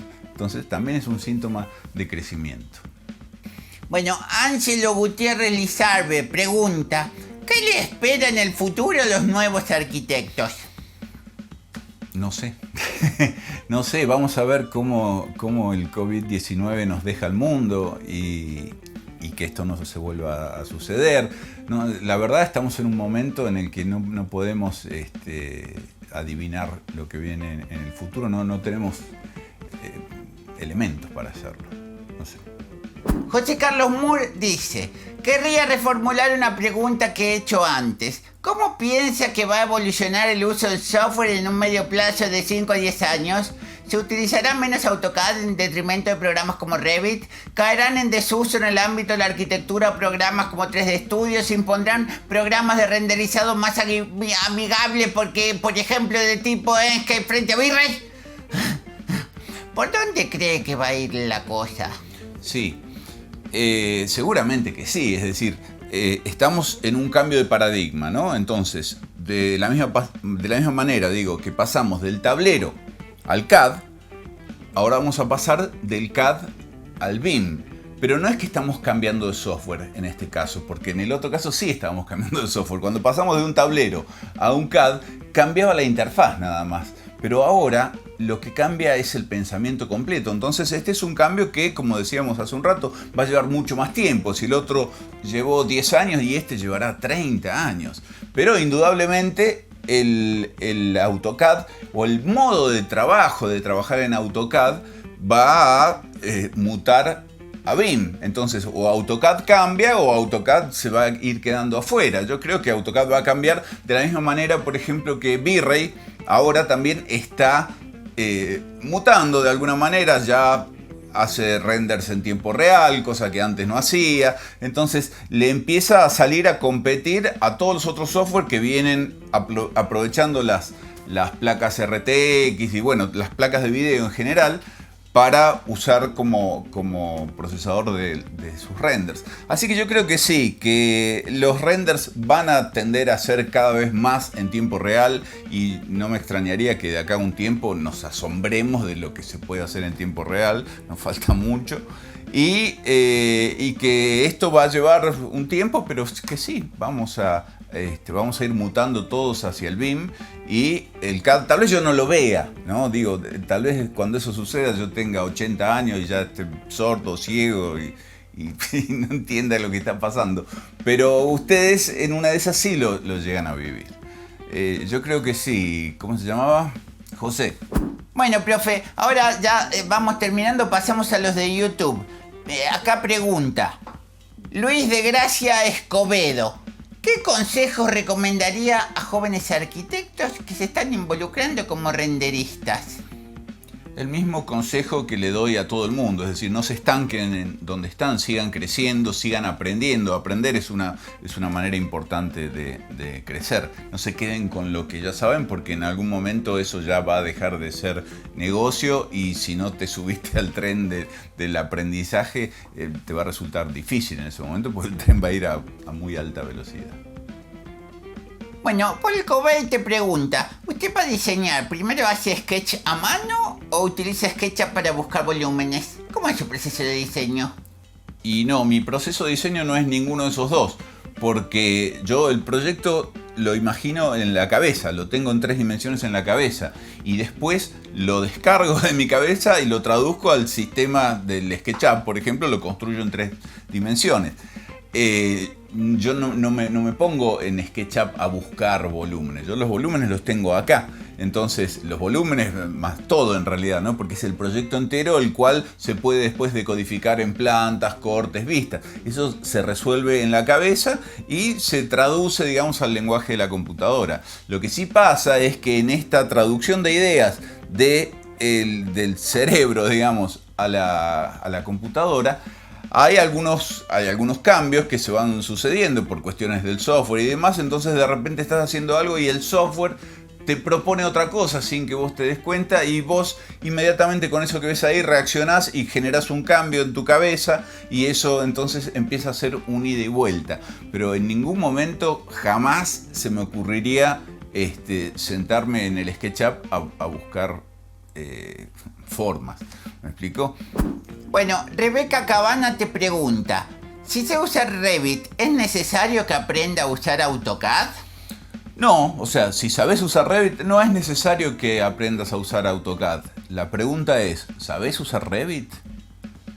Porque yo, por ejemplo, si me preguntás, yo te diría que no, que yo hay muchas cosas de Revit que desconozco. ¿Vos cuántas desconocés? ¿Sabés? Yo no daría por sentado que sabés usar Revit. Sabés hacer algo en Revit. Ahora, de ahí a saber usar Revit hay un camino bastante largo. Cualquier software, ¿no? Te digo, no esto. O sea, hay gente que dice, sí, yo hago Photoshop porque abren una foto en Photoshop y le cambian el brillo y el contraste y por eso hicieron postproducción. Eso no es postproducción. En este caso es lo mismo. Tal vez sí. O sea, yo no estoy juzgando lo que vos sepas o no sepas. Simplemente te respondo con una pregunta. ¿Sabés Revit? Porque en una de esas no sabes y hay muchas cosas que te están quedando afuera y que el AutoCAD te ayudaría a resolverlas muy rápidamente. Y entonces ahí yo te diría, sí, deberías aprender AutoCAD. Bueno, Daniel Aguilar Guzmán te pregunta, profe, ¿cuál fue el tema de tesis que desarrolló para obtener su título y cuál fue su técnica para representar las perspectivas? Sí, el tema de nuestro último proyecto fue la ampliación del Senado de la Nación, la ampliación del Congreso, pero de la parte del Senado. Y lo hicimos con Daniel Kanda y con Martín Lisnowski, trabajamos en grupo en el último año. Y el tema de las perspectivas lo hicimos como fue nuestra primera gran entrega en CAD, de los tres juntos. En aquel entonces no trabajamos con croquis a mano, sino que sacamos perspectivas de línea de AutoCAD que quedaron bastante bien. De hecho, en el video de la semana pasada, el de mis renders, yo arranco mostrando este proyecto. Si no lo viste, anda a verlo porque ahí lo explico, en el especial de Navidad. Bueno, acá Ludi Shadow pregunta, ¿recomienda aprender AutoCAD 3D? No, la verdad que no lo recomiendo. O sea, hay otros software 3D que tienen un flujo de trabajo mucho mejor y mucho más creativo para el estudiante de arquitectura. El AutoCAD es demasiado rígido para trabajar en 3D. No obstante, si el único software que tenés es el AutoCAD y no tenés posibilidades de acceder a otro software, bueno, en ese caso, si te recomiendo aprender a trabajar en 3D, sí, te recomiendo. ¿Tenés AutoCAD? Bueno, hacelo en AutoCAD. Si no, hacelo en SketchUp. SketchUp es la herramienta de aprendizaje, ¿sí? Porque en SketchUp en realidad vos estás aprendiendo a ser arquitecto. Entonces, como herramienta de aprendizaje para el diseño y demás, el AutoCAD es fantástico. El SketchUp fue un acto fallido. El SketchUp es fantástico, el AutoCAD no. El AutoCAD yo lo dejé de usar en 3 dimensiones en el año... Creo que en el 2000 o 2001, hace 20 años que no modelo en 3 dimensiones en AutoCAD. Bueno, Emanuel Lavallén te pregunta, ¿cómo rayos debo hacer para conseguir trabajo? Y pone XD. Ya lo expliqué, no está de más que te lo vuelva a decir. Ofrece tu colaboración en algún estudio cerca de oficina, cerca de tu casa o donde quieras y hacete una pasantía en ese estudio durante 2 semanas, un mes. ¿Sí? No vas a estar regalando tu tiempo, vas a estar teniendo gratis un aprendizaje en este camino de aprender a ser arquitecto. ¿Sí? Una vez que te recibiste, acordate que te falta mucho camino por recorrer para ser arquitecto. Entonces, es muy fácil. Es un mes, trabajas de pasante un mes en un estudio. Si sos bueno, vas a ver que la gente te va a decir, no, quédate, no te vayas, te pagamos tanto, te cierra. Y sí, no empieces a pelear el salario en el primer trabajo que conseguís. ¿Sí? Después, con el tiempo, les vas a resultar indispensable. Y bueno, ahí vos podés empezar a negociar. Pero hay que salir de la facultad con la cabeza gacha, no te quieras llevar el mundo por delante. De esta manera, créeme que sí. Bueno, Rafaela pregunta, ¿qué hacía en los momentos donde el estrés para apoderarse de nosotros y decir, ya no doy más, me cambio de carrera? Claro, retóricamente, dice Rafaela, ¿no? Creo que a muchos nos pasó un momento así. Mirá, Rafaela, si te pasa eso es buenísimo. O sea, cuando algo te apasiona, lo dije hace un ratito, cuando algo te apasiona mucho y vos dudás entre abrazarte a eso o desecharlo, es porque tenés pasión, ¿entendés? Por eso. Entonces es simplemente un vaivén del momento, es un traspié, ¿sí? Olvídate, porque tener esas dudas es un signo inequívoco de que estás en el camino correcto. Si no, te daría lo mismo, decir, ¿qué hago? ¿Me quedo? ¿Me voy? Da igual. Bueno, si vos te estás debatiendo, bueno, ahí hay pasión. Entonces, créeme que estás en el camino correcto. Bueno, acá Javier Serracín te pregunta, ¿ser hijo de un arquitecto le dio ventaja para sobresalir en su carrera? O sea, ¿canchereaste, profe, en la carrera por ser hijo de arquitecto? No cancheré. A ver, para sobresalir en la carrera, ser hijo de arquitecto no alcanza, ni basta, ni mucho menos. O sea, yo sobresalí en la carrera, si es que sobresalí, no por ser hijo de arquitecto, sino porque me apasionaba la carrera y quería aprender y aprender y aprender. Aparte, eventualmente pudo haber sido el hecho de que mi papá me enseñó a dibujar de muy chiquito, entonces yo sabía manejar los Rotring desde los 10, 11 años, sabía hacer perspectiva polar, o sea, había muchas cosas que me servían. Pero aparte yo hice un colegio industrial y el hecho de hacer un colegio industrial me trajo mucho conocimiento que después en la facultad lo vi, y ya cuando hice todo el primer año, el segundo año sería, y vi que había muchas cosas que yo sabía, dije, bueno, a ver qué materia de las que vienen puedo llegar a rendir libre sin cursarla para ir adelantando, porque yo me quería recibir, y con mis conocimientos del secundario rendí estructuras 2 libre, que es todo lo de hormigón armado, todo cálculo de hormigón armado. Me acuerdo, me tomaron un pórtico hiperestático que fue un venenazo, pero lo saqué, lo aprobé y me dieron por aprobar la materia con eso. Entonces, ser hijo de un arquitecto, y no alcanza. Si mi viejo hubiese sido abogado, yo no hubiese descollado en la facultad de abogacía de ninguna manera, porque odio las leyes, ¿entendés? Es tu preparación lo que hace que te destaques, no ser hijo de...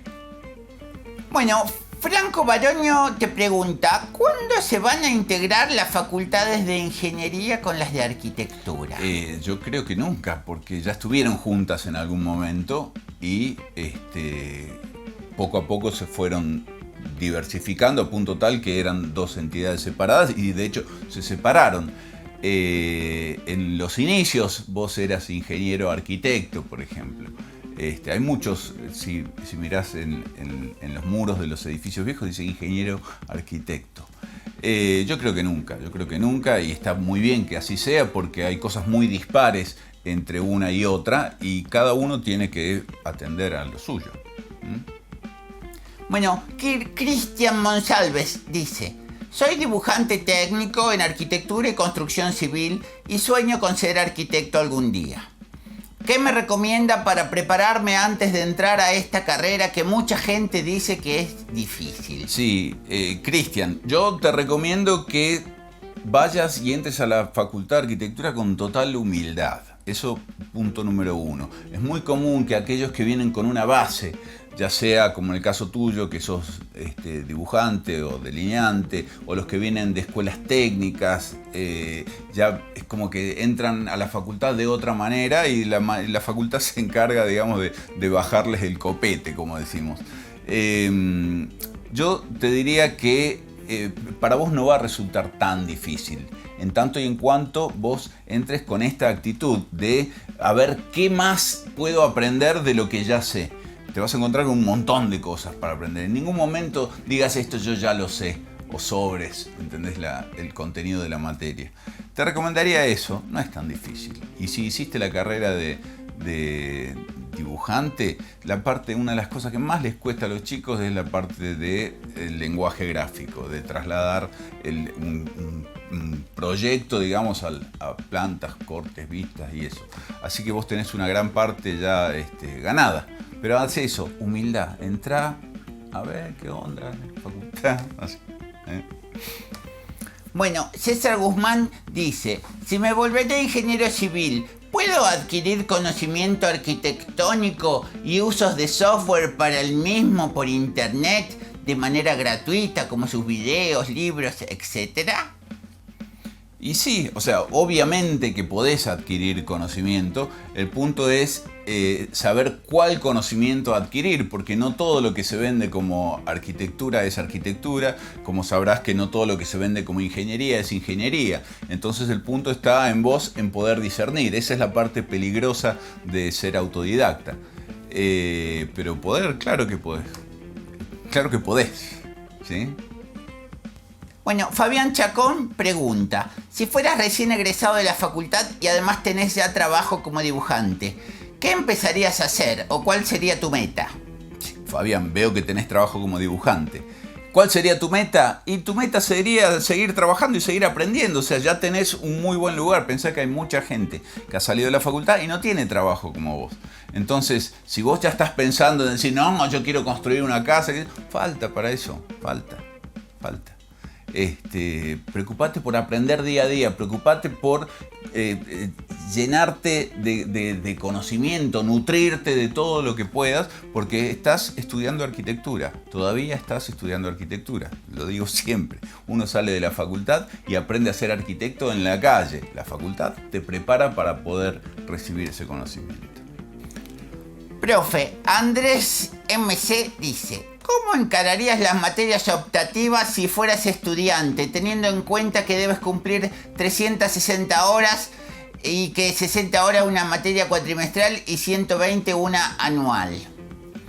Bien, y por lo pronto yo no lo encararía como horas que hay que cumplir, ¿entendés? O sea, son oportunidades de aprender cosas que seguramente, y te digo que seguramente, no las vas a conseguir fácilmente afuera en la calle. Por eso son optativas, ¿no? Entonces, lo primero que yo haría sería ver qué oferta de materias hay. Lo segundo que haría sería decir, bueno, ¿cuáles quiero hacer? Y lo tercero que haría sería hacerlas todas. O sea, todas las que quiero hacer. Si eso no llega a darte la cantidad de horas necesarias para aprobar ese contenido académico, bueno, buscate alguna otra. Pero en ningún momento lo veas como, hoy qué bajón, tengo que hacer materias optativas y tengo que hacer 360 horas. ¿Entendés? Yo, cuando estaba en la facultad, no eran tantas, eran creo que 2 o 3 materias. Y yo hice preservación y reciclaje, que me gustaba mucho. Y hice diseño bioambiental y arquitectura solar con Evans y de Schiller, porque me interesaba. Entonces hace lo mismo. Bueno, Axel Steve Hernández González pregunta, ¿cómo puedo mejorar mi dibujo a mano? Practicando. Practicando, no solamente el dibujo a mano, todo aquello en lo que tengas dificultad lo podés mejorar practicando. El ejercicio es la mejor forma de poder ir mejorando. No obstante, hace falta que alguien te vaya guiando, ¿sí? Porque corres el peligro de practicar siempre tus mismos errores. Entonces, lo que haces en realidad es fortalecer tus errores o tus debilidades. Buscate a alguien que te pueda dar una mano y que te vaya guiando, ¿sí? Entonces, que te dé ejercicios o cosas por el estilo. Y vos, si querés aprender a dibujar a mano, dibujá y dibuja todo el tiempo. Bueno, César Guzmán dice si puede ser ingeniero civil y arquitecto al mismo tiempo, o mejor dicho, diseñar y estructurar un inmueble al mismo tiempo. Sí, y de hecho es deseable que eso ocurra. Si vos sos arquitecto, no voy a hablar de los ingenieros porque no soy ingeniero, pero si vos sos arquitecto y estás diseñando tu edificio, tenés que diseñar la estructura también. O sea, el diseño de la estructura es parte de tu edificio. Son cosas que nacen juntas. Muchas veces no, la mayoría de las veces en la facultad se ve eso, ¿no? Que vienen los chicos con sus proyectos y vos le decís, la estructura, ay, no la pensé todavía. Es que no hay forma, porque el proyecto y la estructura van juntos, son lo mismo en realidad. Entonces no podés decir, bueno, ya traje el proyecto, me falta hacer la estructura. Como arquitecto vos la tenés que diseñar y como ingeniero la podrás calcular.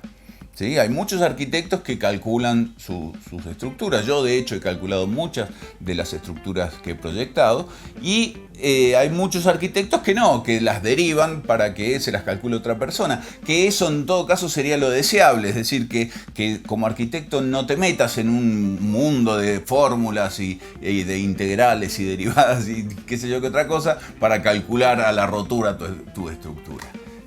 Le des eso a un ingeniero para que lo haga porque tiene el ejercicio de hacerlo todos los días y vos no.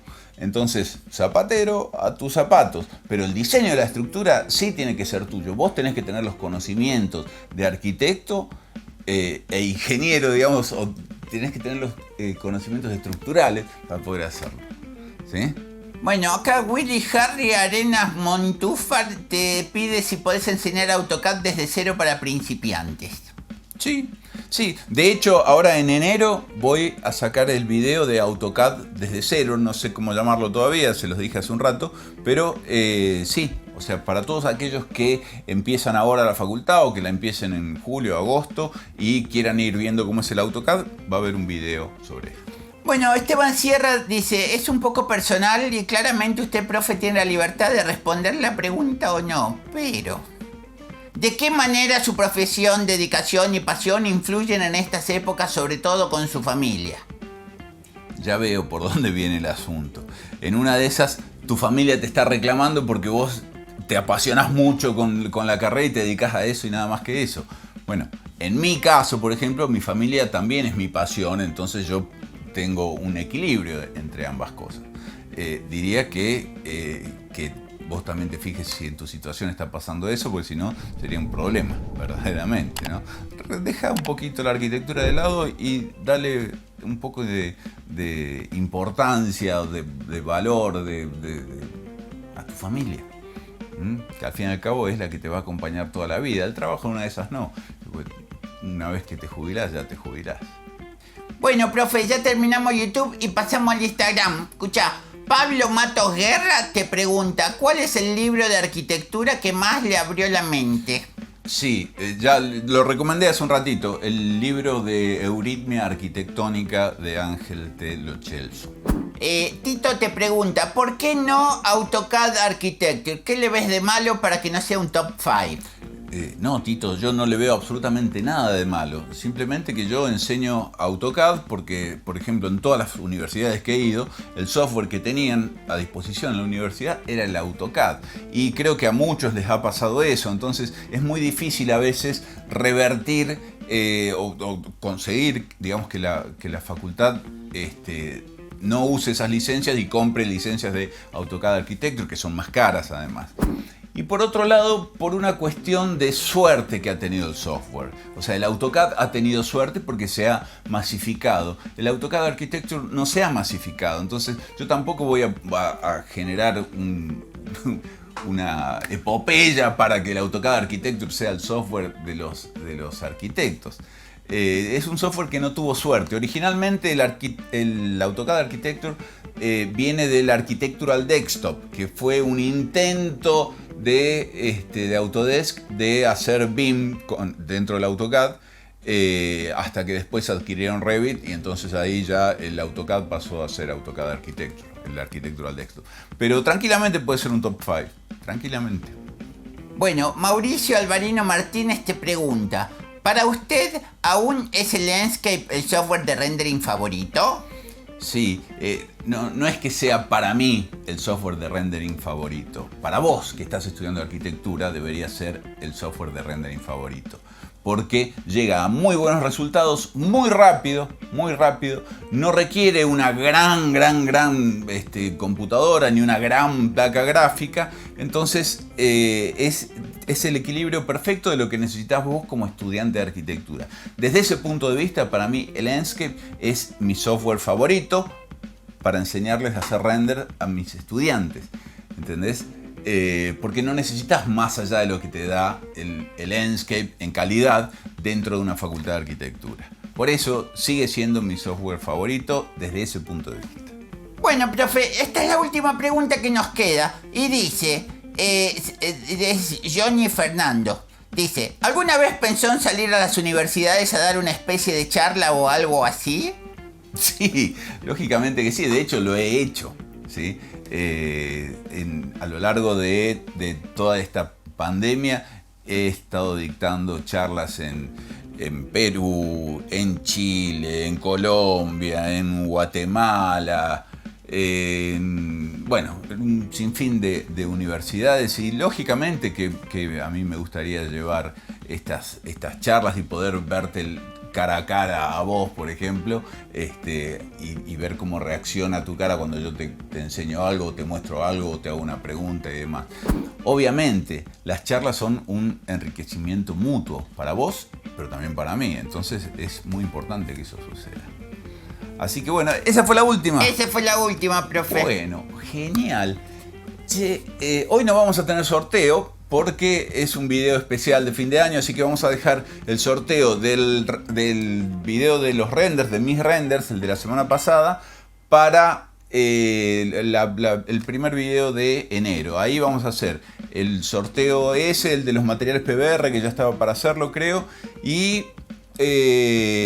bueno, más los otros que alcancen los 750 comentarios, que hay 2 o 3 por ahí dando vueltas.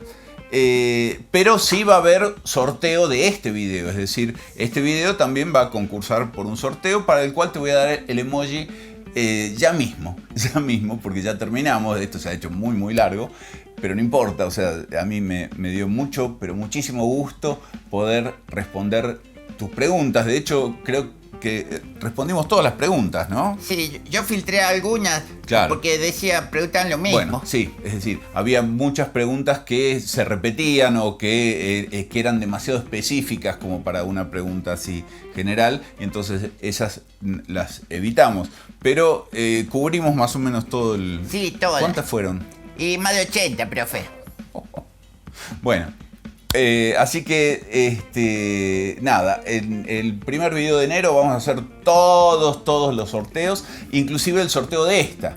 Es decir, si vos comentás el video con el emoji del signo de interrogación, porque hoy estuvimos de preguntas, el emoji del signo de interrogación, participás inmediatamente del sorteo de una clase online que, bueno, después combinaremos cuando la tenés.